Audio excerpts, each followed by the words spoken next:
What was your biggest "we need to leave now" moment, voiced by Reddit Rabbit? I've wrote about this before. I was in a mall in Indonesia and two tourists seemed to be having problems communicating with the cashier at a bookstore, so I helped translate. They wanted to buy me drinks to thank me. Told them it's not necessary, and I have to get back to my mom soon. They told me to meet them for dinner. Told them I have to have dinner at home. They told me to sneak out and meet them after dinner. At this point, a bookstore staff noticed something was wrong and went up to question them. My sister and I dashed off while they were distracted, continued wandering around the mall, and realized they were following us. To see if we were just paranoid, we ducked into a lingerie store since we figured two men won't usually need to go lingerie shopping together. They followed us in, ran so quickly back to the jewelry store our mom was at. The store had intimidating security guards, and I guess that stopped those guys. I was 11, my sister was 10.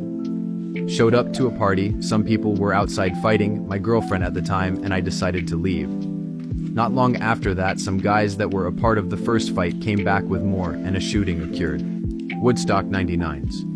Felt the energy of the grossly overpacked crowd, the building rage, and looked my friends and said, "We need to go." They stayed, I left.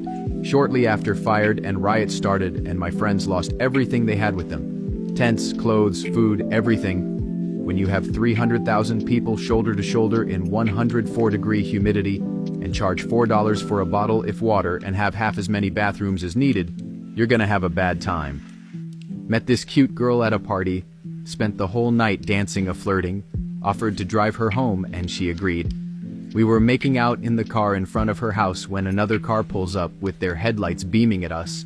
I ask if that's a neighbor and if we're blocking their driveway. She replies, "No, that's my husband." Husband's car door opens and I noped the fuck out of there.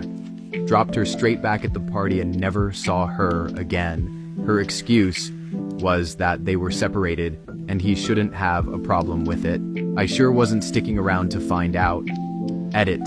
Holy shit, that's a lot of upvotes. I've thoroughly enjoyed hearing everyone's similar stories. Thank you all.